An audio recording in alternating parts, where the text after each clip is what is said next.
آج سے 2000 سال پہلے جب نہ اسلام آیا تھا اور نہ ہی کوئی خلافت وجود میں آئی تھی، تب وسطی ایشیا کے وسیع میدانوں میں ایک عظیم خانہ بدوش طاقت ابھر رہی تھی۔ یہ تھی زیونگنو ایمپائر، یعنی کہ ایشیائی ہنلاری ایمپائر، جس کے سب سے مشہور حکمران میتے خان تھے، جنہوں نے بھی اوغوز خان کی طرح اپنے والد تومن کے خلاف بغاوت کر کے اقتدار سنبھالا تھا۔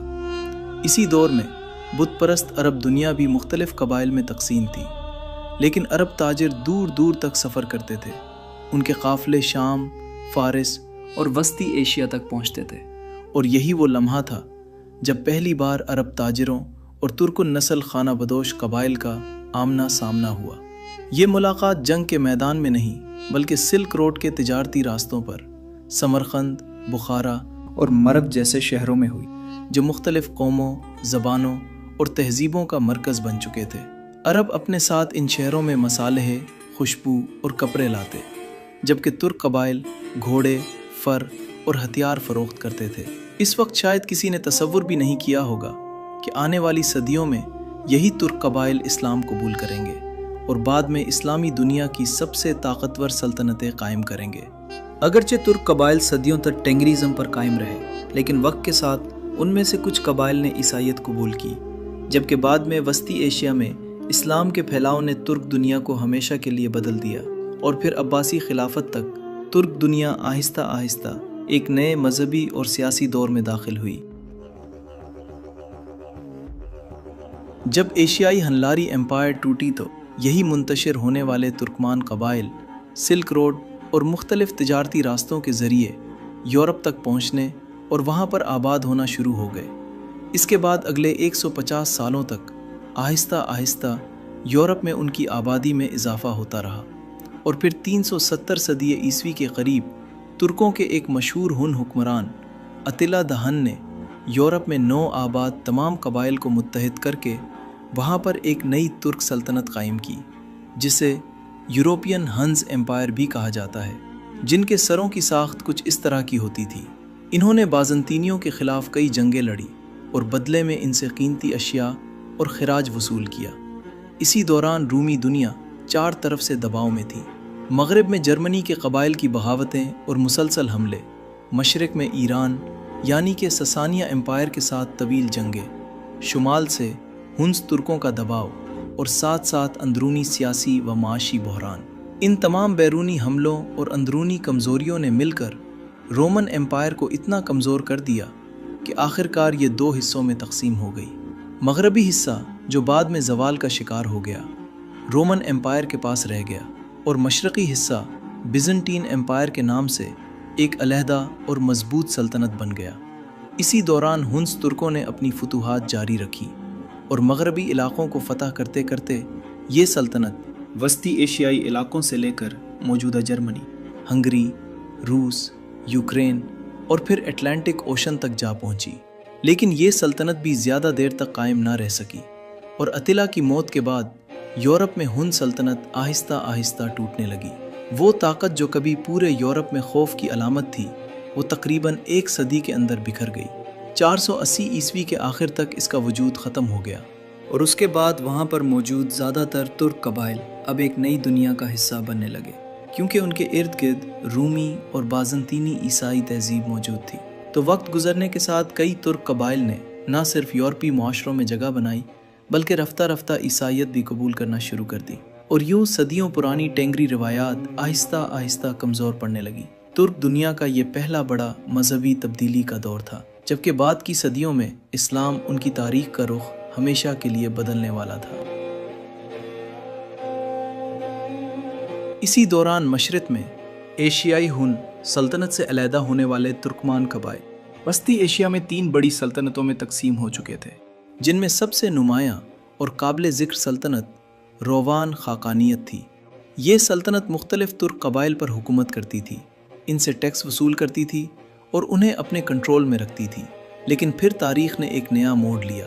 ایک ترک رہنما سامنے آیا جس کا نام بومن قاغان تھا۔ اس نے مختلف ترک قبائل کو اکٹھا کیا اور روان سلطنت کے خلاف بغاوت شروع کر دی۔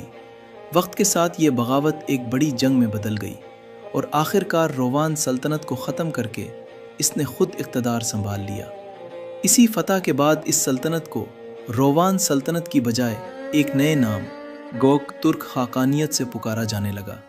یہ پہلی بار تھا کہ ترک نام ایک باقاعدہ ریاست کی پہچان بنا۔ لیکن یہ سلطنت صرف مشرقی ایشیا تک محدود نہیں رہی، بلکہ بہت جلد اس نے اپنی طاقت کو وسعت دینا شروع کیا اور آہستہ آہستہ وسطی ایشیا کے بڑے حصوں پر اپنا کنٹرول قائم کر لیا، منگولیا سے لے کر موجودہ قازقستان اور ترکستان کے علاقوں تک، اور پھر یہ اثر و رسوخ سلک روڈ کے اہم تجارتی راستوں تک پھیل گیا۔ یوں یہ سلطنت مشرق سے مغرب تک ایک وسیع خانہ بدوش مگر منظم طاقت بن گئی، جس نے پورے وسطی ایشیا میں ترک قبائل کو ایک سیاسی نظام کے تحت متحد کر دیا۔ مشرق سے لے کر مغرب تک پھیلی ہوئی اتنی بڑی سلطنت کو ایک مرکز سے کنٹرول کرنا مشکل تھا، اس لیے یہ سلطنت وقت کے ساتھ دو علیحدہ حصوں میں تقسیم ہو گئی، یعنی کہ ایسٹرن گوک ٹرکس اور ویسٹرن گوک ٹرکس۔ پھر 7ویں صدی عیسوی میں اسلام آیا اور خلافت راشدہ کے بعد اموی خلافت کے دور یعنی خلیفہ ولید بن عبد الملک کے دور میں مسلمان افواج فارس سے آگے وسطی ایشیا کی طرف بڑھی، اور 715 سے 705 عیسوی کے زمانے میں مشہور سپہ سالار قتیبہ بن مسلم نے بخارا، سمرقند، فرغانہ، تاشقند اور کاشقر جیسے ترک علاقوں میں فتوحات کا سلسلہ شروع کیا، اور یہی وہ وقت تھا جب پہلی بار ترک دنیا کا اسلام سے براہ راست آمنا سامنا ہوا۔ اگرچہ اس دور میں زیادہ تر ترک قبائل ابھی بھی اپنی پرانی روایات ٹینگری ازم اور بت پرستی پر قائم تھے، لیکن اب اسلام وسطی ایشیا میں آہستہ آہستہ پھیلنا شروع ہو چکا تھا۔ بعد میں خلیفہ حضرت عمر بن عبدالعزیز کے دور میں یعنی 717 سے 720 عیسوی تک ترک حکمرانوں کو باقاعدہ اسلام کی دعوت دی گئی۔ 751 عیسوی کی بیٹل آف طلاس کے بعد ترک دنیا میں اسلام کا اثر تیزی سے پھیلنے لگا۔ عرب مبلغین اور داعیوں کو ترکستان بھیجا گیا، جس کے بعد کئی ترک قبائل اسلام قبول کرنے لگے۔ اسی دوران بخارا، سمرقند اور ترکستان کے علاقوں سے جزیہ اور خراج کی رقم بیت المال آنے لگی۔ اسی خراج کے سلسلے میں غلام اور لونڈیاں بھی خلافت کی حدود میں لائے جاتے تھے، جو وقت گزرنے کے ساتھ اسلام قبول کرتے گئے۔ اس کے بعد عباسی خلافت کا دور آیا۔ وقت گزرتا چلا گیا اور عباسی خلافت کے اندر طاقت کا توازن بھی بدلنے لگا۔ خلیفہ ہارون الرشید کی خلافت کے بعد جب المامون کا دور آیا تو ان کی والدہ مراجل چونکہ ایرانی و خراسانی نسل سے تعلق رکھتی تھیں، اس وجہ سے ان کی خلافت میں ایرانی و خراسانی لوگوں کا اثر و رسوخ بہت زیادہ بڑھ گیا، اور ایرانی حلقے حکومت، فوج اور دربار میں پہلے سے زیادہ طاقتور ہو گئے۔ لیکن پھر جب معتصم خلیفہ بنے تو عباسی خلافت میں ایک نئی تبدیلی آنے لگی۔ انہوں نے ایرانیوں کے اقتدار سے خائف ہو کر ترکوں سے مدد حاصل کرنا چاہی، اور اب چونکہ ان کی والدہ جن کا نام ماردہ تھا ترک نسل سے تعلق رکھتی تھیں، اسی وجہ سے ترک سپاہی بھی معتصم پر خاص طور پر اعتماد کرنے لگے۔ معتصم نے ہزاروں ترک غلام خریدے، انہیں اسلامی تعلیم دی، فوجی تربیت دی، اور پھر عباسی فوج میں شامل کرنا شروع کر دیا۔ Decline in the fall of the Roman empire میں ایک مغربی مورخ گبن لکھتا ہے کہ ان سپاہیوں کی تعداد 50,000 سے بھی زائد تھی۔ معتصم نے ان کے طلاء کا ریشمی لباس تجویز کیا اور زریں پکے وردی میں شامل کیے، جس کی وجہ سے ترکی دستے دوسری فوجوں سے ممتاز معلوم ہوتے تھے۔ ہر سال ہزاروں ترک غلام پایا تخت میں لائے جاتے تھے، ان میں سے کچھ محافظ شاہی دستہ میں شامل کیے جاتے تھے اور باقی فوج میں بھرتی ہوتے تھے، جو اپنی قابلیت میں زیادہ ممتاز ہوتے تھے۔ وہ فوجوں کے سپہ سالار مقرر کیے جانے لگے، اور جو ترکوں کی قوت فوج میں بڑھتی گئی، عربی فوج کے دستے کم ہوتے گئے۔ ترکوں کو چونکہ خلیفہ کی خاص سرپرستی حاصل تھی، اس لیے وہ کسی کی پرواہ نہیں کرتے تھے۔ وہ بغداد کی سڑکوں پر بے تحاشا گھوڑے دوڑاتے تھے، جس سے اکثر عورتیں اور بچے ٹکرا کر زخمی ہو جاتے تھے اور بعض اوقات مر بھی جاتے تھے۔ اس لیے بغداد کے باشندے ان کے مظالم سے بہت جلد عاجز آ گئے۔ جب معتصم کے پاس ان کی شکایتیں کثرت سے پہنچنے لگیں تو اس نے فیصلہ کیا کہ ترکوں کے لیے بغداد سے باہر ایک چھاؤنی بنائی جائے۔ اس غرض کے لیے اس نے سامرا کا مقام پسند کیا، جو بغداد سے تقریباً 60 میل کے فاصلہ پر واقع تھا۔ یہ مقام انہیں اس قدر پسند آیا کہ انہوں نے اس کا نام بدل کر سر منرائے، جس نے دیکھا خوش ہوا رکھ دیا۔ فوجی پارکوں کے علاوہ خلیفہ اور وزراء کے لیے بھی عالی شان محل تیار کیے گئے، اور چونکہ معتصم نے بغداد کا قیام ترک کر کے اپنی ترک سپاہ کے ساتھ سامرا میں رہنا شروع کر دیا تھا، اس لیے رعایا کے ہر طبقہ کے لوگ اس نئے شہر میں آباد ہونا شروع ہو گئے اور تھوڑے ہی عرصے میں یہ ایک نہایت پر رونق شہر بن گیا اور اگلے 58 سالوں تک خلافت عباسیہ کا دارالسلطنت رہا۔ معتصم کی ترک نوازی نے ترک لوگوں کو بہت متاثر کیا، جس کی وجہ سے ترکستان کے مختلف امراء اور سرداران بھی آہستہ آہستہ اسی شہر سامرا میں آباد ہونے لگے اور اسلام قبول کرنے لگے۔ ان کے دور میں ترکوں کا حکومتی معاملات میں اثر و رسوخ اتنا زیادہ بڑھ گیا کہ اب نہ صرف تخت بلکہ خلیفہ کی زندگی بھی انہی کی فوج کے رحم و کرم پر تھی۔ نتیجہ یہ نکلا کہ خلیفہ مستعصم کے دور حکومت کے بعد خلافت عباسیہ کا زوال نمایاں ہونے لگا، اور یہی فوج اپنی مرضی سے خلفاء کو تخت نشین کروانے اور تخت سے اتارنے لگی۔ عباسی خلافت کے اندر وقت کے ساتھ ایک بڑا تبدیلی کا دور شروع ہوا۔ بغداد کی مرکزی حکومت کمزور ہوتی گئی اور دور دراز علاقوں پر اس کا کنٹرول صرف نام کا رہ گیا۔ اسی خلافت کی کمزوری کا فائدہ سب سے پہلے مشرق میں اٹھایا گیا اور ہندوستان کی چھوٹی چھوٹی ریاستیں الگ ہو کر ان کے مقامی گورنروں کے ہاتھ میں آ گئیں۔ اس کے بعد سفاری سلطنت کا قیام وجود میں آیا، جس کا بانی یعقوب بن لیث سفار، جو کہ ایک عام تانبے کا کام کرنے والا شخص تھا، لیکن اس نے سیستان میں مقامی لوگوں اور جنگجوؤں کو اکٹھا کیا، ایک مضبوط فوج بنائی اور پھر عباسی گورنروں کے خلاف بغاوت کر دی۔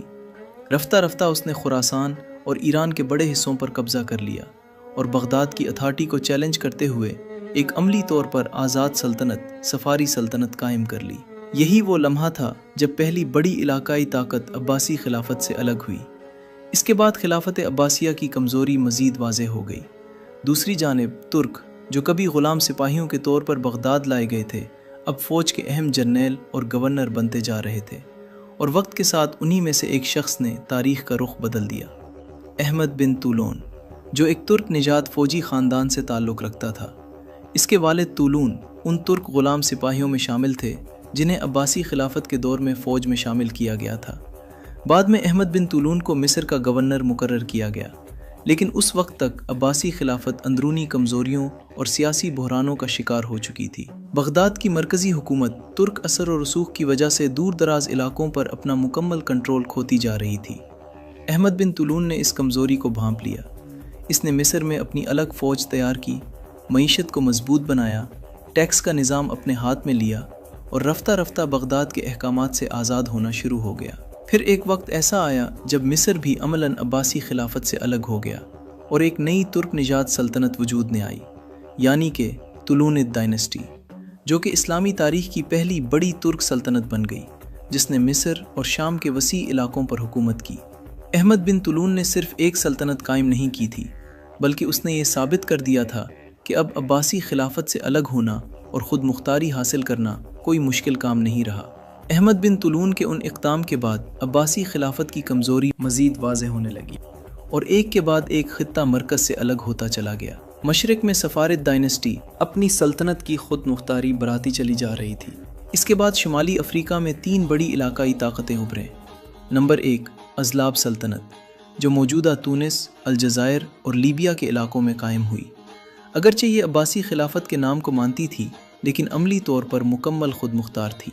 نمبر 2، رستمی سلطنت، جو الجزائر کے اندر ایک آزاد ریاست تھی، جو کہ مذہبی لحاظ سے بھی عباسی خلافت سے مختلف راستہ رکھتی تھی۔ نمبر 3، کتامہ، بربر قبائل، جو کوئی باقاعدہ سلطنت نہیں تھی بلکہ ایک طاقتور قبائلی اتحاد تھا۔ انہی کتامہ بربر قبائل نے فاطمی تحریک کو سپورٹ کیا اور بعد میں فاطمی خلافت کے قیام میں اہم کردار ادا کیا۔ وقت گزرنے کے ساتھ ساتھ سفاری سلطنت پھیلتی گئی اور عباسی خلافت کے زیادہ تر حصوں پر اپنا کنٹرول جمانے لگی۔ یوں ترکستان اور چین کے فتح کردہ علاقے بغداد سے عملی طور پر دور ہونے لگے، جس کا نتیجہ یہ نکلا کہ وہاں پر ایک الگ فارسی نژاد مسلم سلطنت یعنی کہ سامانی سلطنت قائم ہو گئی، اور یہ حصہ بھی عباسیہ خلافت سے الگ ہو گیا۔ اور خلیفۃ المعتضد کے دور سے پہلے یعنی سال 890 صدی عیسوی کے قریب موجودہ آرمینیا، آذربائیجان اور جارجیا کے کچھ علاقے بھی مقامی گورنروں اور فوجی جرنیلوں کے قبضے میں آ گئے، اور یوں اس خطے میں عرب اقتدار کا زوال شروع ہو چکا تھا، جبکہ دوسری مقامی قومیں طاقت حاصل کرنے لگی تھیں، جن میں سب سے زیادہ طاقت اب ترکوں کے پاس تھی، اور عباسی خلافت ایک مرکزی سلطنت سے بدل کر مختلف آزاد ریاستوں اور علاقائی طاقتوں کے ایک نیٹ ورک میں تبدیل ہوتی چلی گئی۔ The story continues. Subscribe for more.